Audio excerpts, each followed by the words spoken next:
8년 전 우리 국민은 엄동 설안의 거리에서 촛불을 밝혔습니다.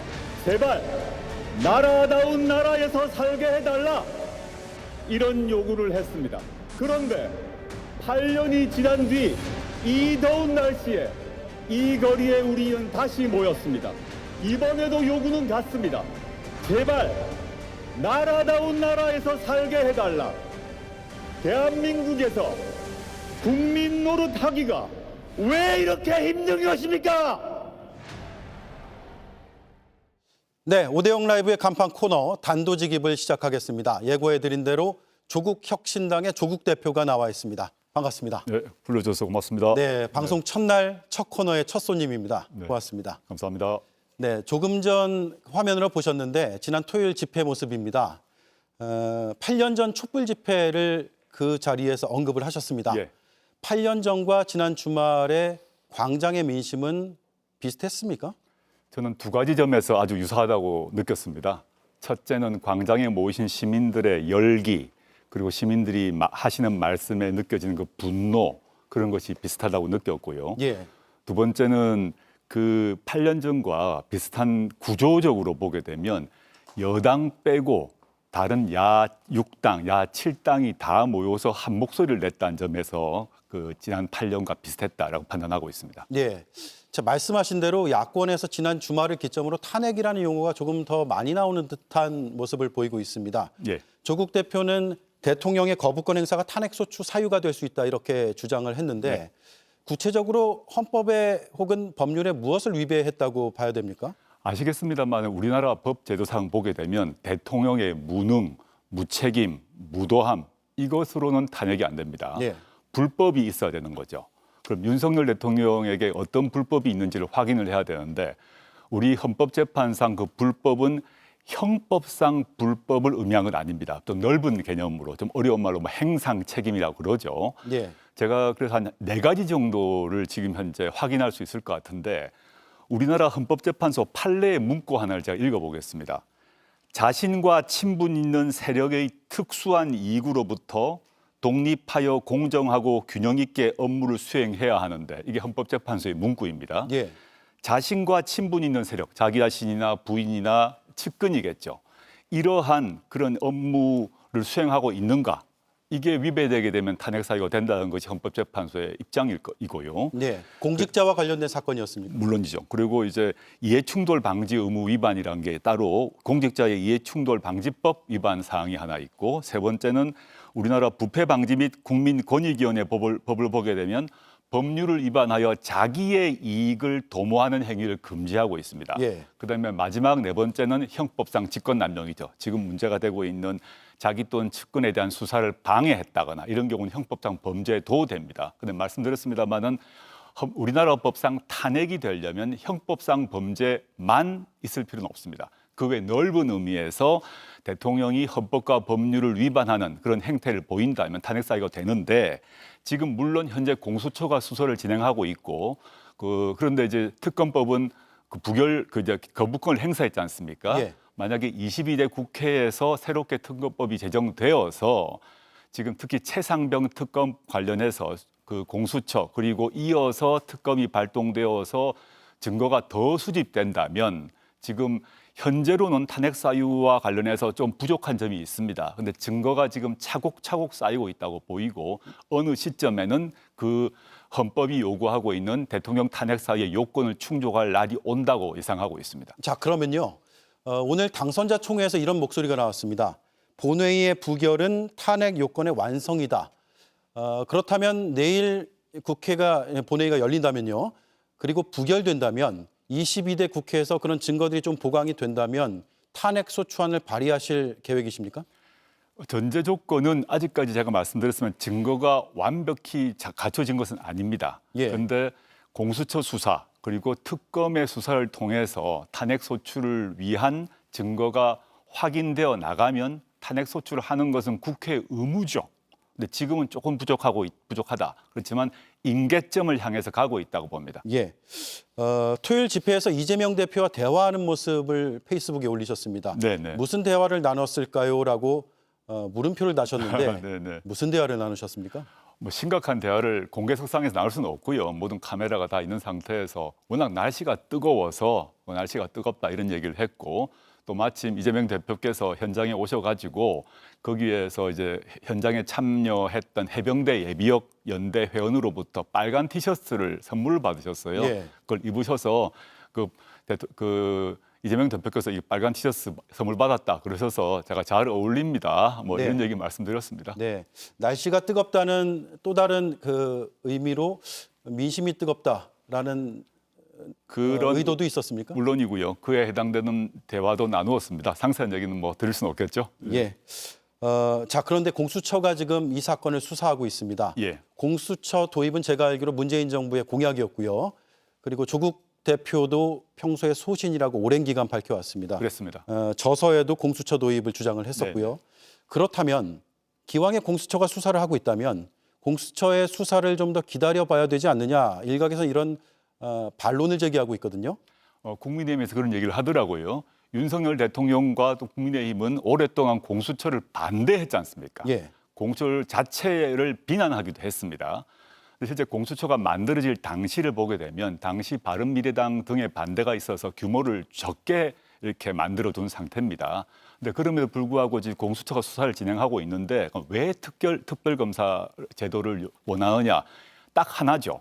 현행법상 지금 만들어진 그 현행법상 보게 되면 지금 진행하고 있는 최상병 특검 관련해서는 공수처가 기소권이 없습니다. 예. 수사권만 있습니다.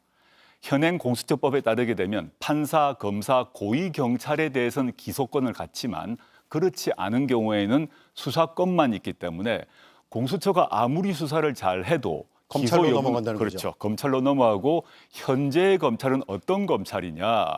서울중앙지검장과 1, 2, 3 차장이 다 바뀌었지 않습니까? 그래서 이른바 찐윤 중에 찐윤이라고 하는 분이 서울중앙지검장이 되셨는데 공수처가 수사를 잘해서 넘긴다고 할지라도 서울중앙지검이 어떻게 할지는 아무도 모르는 거죠. 네. 특별검사는 수사권과 기소권을 동시에 가지고 있고 3개월 동안 집중 수사를 하기 때문에 훨씬 더 공정하고 엄정한 수사를 할 수 있을 것이다. 기소 역시 그럴 것이라고 보기 때문에 특검을 주장하는 것입니다. 네.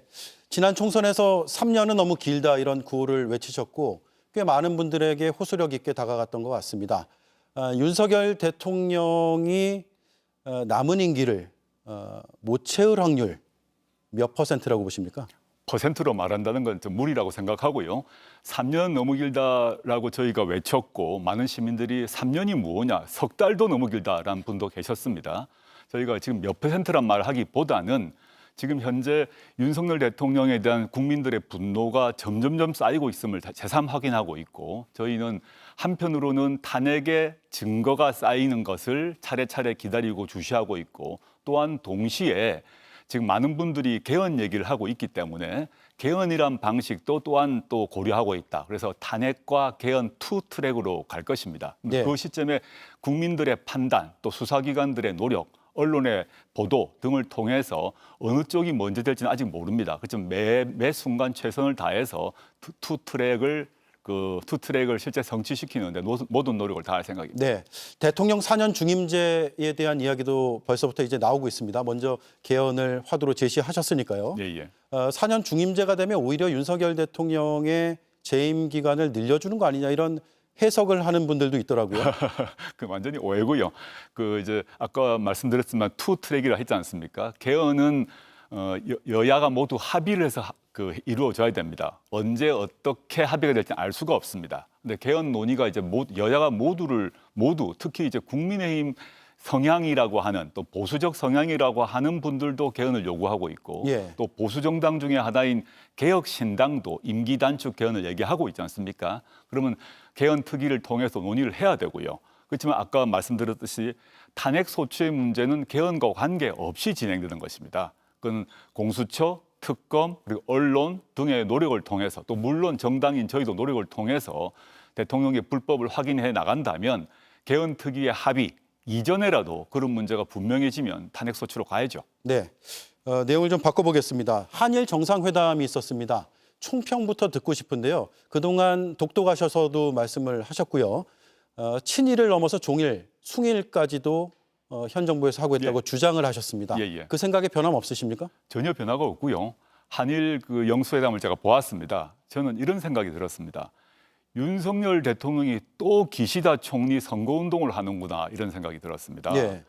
그 자리에서 윤석열 대통령이 하신 말씀을 제가 보았는데 네이버 지분 매각 요구를 한 것은 아니라고 이해한다라고 우리나라 대통령이 얘기를 했습니다. 네. 저는 어떤 생각이 들었나 하면 후쿠시마 오염수를 일본 정부가 방류했지 않습니까? 거기에 대해서 한국 정부가 항의하기는커녕 우리나라 예산에 우리나라 돈을 들여서 후쿠시마 오염수가 괜찮다, 안전하다는 홍보물을 만들었어요. 거의 똑같은 대응이다. 그래서 어떻게 우리나라 정부가 일본 정부의 선택을 이해하고 옹호하고 변호하는 그런 얘기를 하느냐. 게다가 대통령께서 그런 말을 이해한다고 했는데 전 도저히 이해가 안 됩니다. 예. 그 독도 성명에서 여러 가지를 짚으셨고 그리고 바른 말이다, 속 시원하다 이런 반응도 분명히 있었습니다. 하지만 반대쪽에서는요. 조국 대표의 행보가 외교적으로 보면 크게 보면 그 외교에서 조금 걸림돌이나 부담이 될 수 있다라는 비판도 분명히 있거든요. 저는 대한민국의 정치인의 한 사람으로 그 정치인이 우리나라 땅을 방문하는 것이 외교적으로 무슨 걸림돌이 되는지 이해가 안 되고 그런 걸림돌이 된다고 대한민국 정부가 생각한다면 그런 정부는 해산을 해야죠. 예. 자, 목요일에 22대 국회가 열립니다.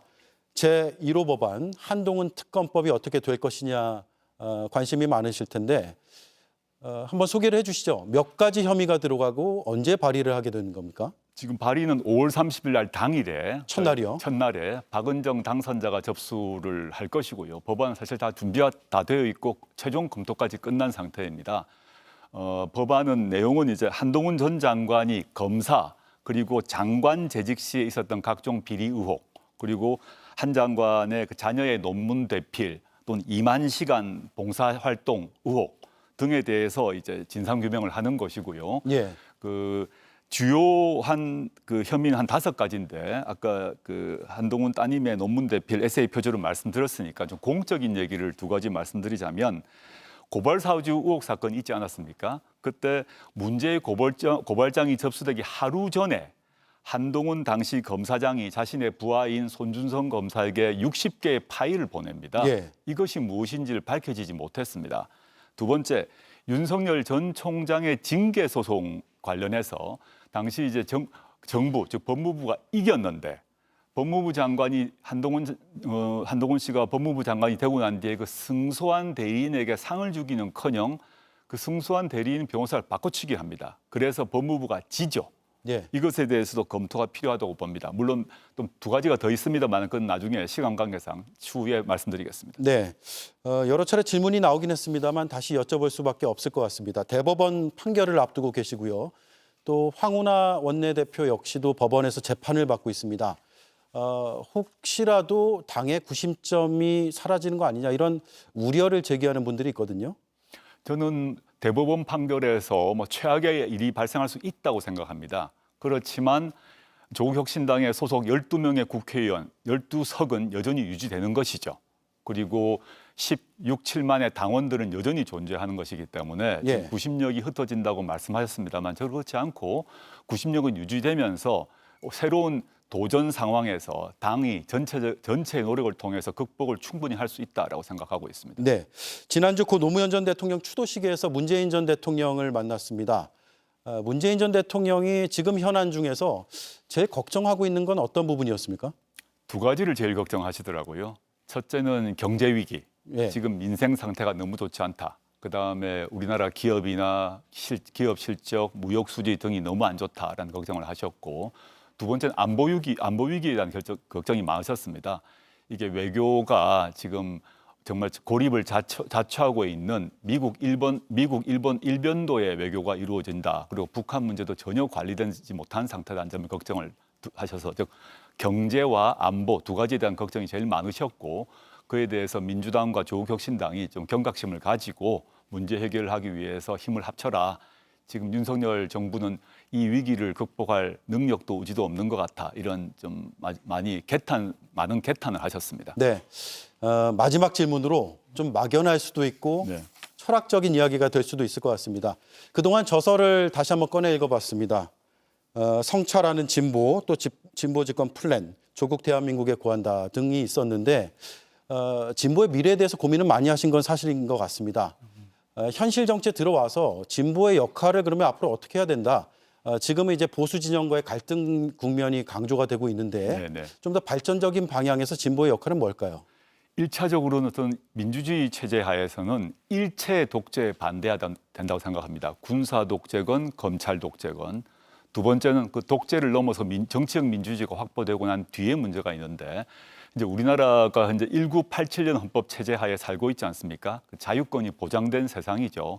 근데 자유권은 보장되었지만 주거 문제, 양육 문제, 교육 문제, 의료 문제 등 먹고 사는 문제, 즉 민생 문제는 개개인이 각자 도생으로 해결하고 있습니다. 이 문제를 선진복지국가, OECD 나라 수준 정도로 국가가 적극 개입해서 보장해주는 민생 선진국, 또 조금 어려운 말로는 사회권 선진국으로 가야 되는 것, 그게 진보의 미래이고 또 저희 조국혁신당의 역할이라고 생각합니다. 예.